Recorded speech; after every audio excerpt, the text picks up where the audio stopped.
Imagine changing your entire selfie image with the click of a button. Want to look slimmer, prettier, even younger?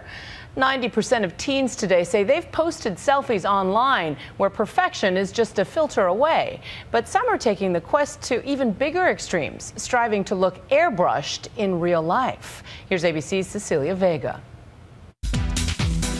This is how Americans are spending their time, taking pictures of themselves all day, every day. And like millions of people, Triana Levy Thank you. Loves taking selfies. We just took some of these selfies outside, and they're super cute. But she doesn't always love the result. I'm feeling like I look a little pale in these pictures. So to get the perfect picture, she just uses an iPhone app. So the filter that I like to use is actually just natural, and it's a really subtle difference, and it just kind of smooths out your face. I love to try on new looks. The Perfect 365 app lets you airbrush your selfie. One tap to try hot new styles. And become an instant cover girl. The art of the selfie has created a whole industry of smartphone apps to help you look your best. Think you look too fat? Try Skinny Pics. Dull skin or blemishes? Facetune can clear that right up. And what if you just plain hate the way the photo came out? Like these cats in a Pixter ad? Don't worry, it can all be fixed. Your social media presence is just as important as your real life presence. Triana hated the way she looked online, so she decided to take her selfie makeover a step further, opting for plastic surgery. I'm gonna be a supermodel. Specifically, a nose job and a chin implant, with the help of this Beverly Hills doctor, Richard Ellenbogen. I don't want to make the nose too small, but I do want to make it straight. At what point are you going to be well enough to post these new pictures on Facebook? As soon as Dr. Ellenbogen tells me that I'm camera ready. We first met Triana 2 years ago in Los Angeles. I wanted to talk to you about this project. It was hard to see the flaws nagging at her, but she told us she didn't like the face staring back at her during Skype chats.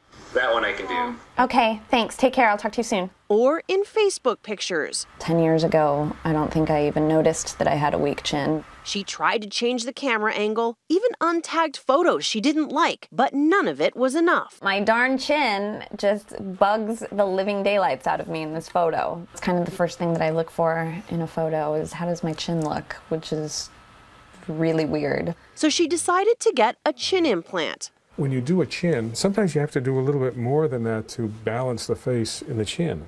But it didn't stop there. Dr. Ellenbogen recommended Triana get additional procedures like fat grafting and a nose job, up to $15,000 worth of surgery, though Triana is a family friend of Dr. Ellenbogen's, so she got a discount. Sounds like you're going to a pretty far extreme to maybe extreme? make it work to you. I don't know, people might say surgery. That's a huge commitment. To me, plastic surgery should be a last-ditch effort. After you've worked out, after you've had good discipline in your diet and exercise, then you go to surgery. Oh, wow. We were there the day of Triana's surgery. I'm getting very excited, starting to border on nervous, so I'm ready to get going. Okay, ready to rock and roll. This is going to be her cheekbone. This is the chin implant. It curves around the side a little bit. It's a rounded one that's very soft. It's not pointed for her face. It took 2 hours for all the nips and tucks. You look good. Yeah. Very good, very nice. Good? Are you happy with everything? I'm thrilled. A week later, she was bruised but pleased. I can see it's still a little bit swollen, but it's just perfect.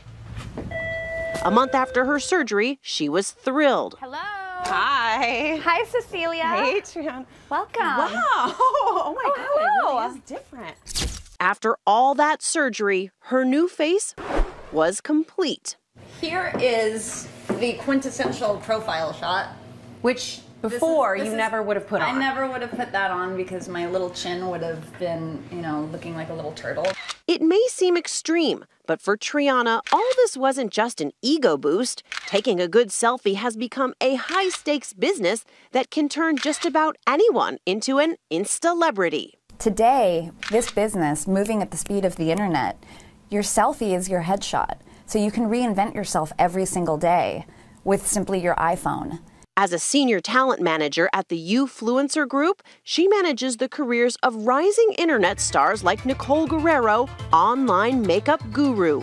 Their social media presence and their use of selfies on Instagram is a huge marketing tool that they have at their fingertips. There are companies devoted to finding the next big star online and the ad dollars they can bring in, hoping they can pick out the next Jen Selter, who became famous for her provocative posterior selfies.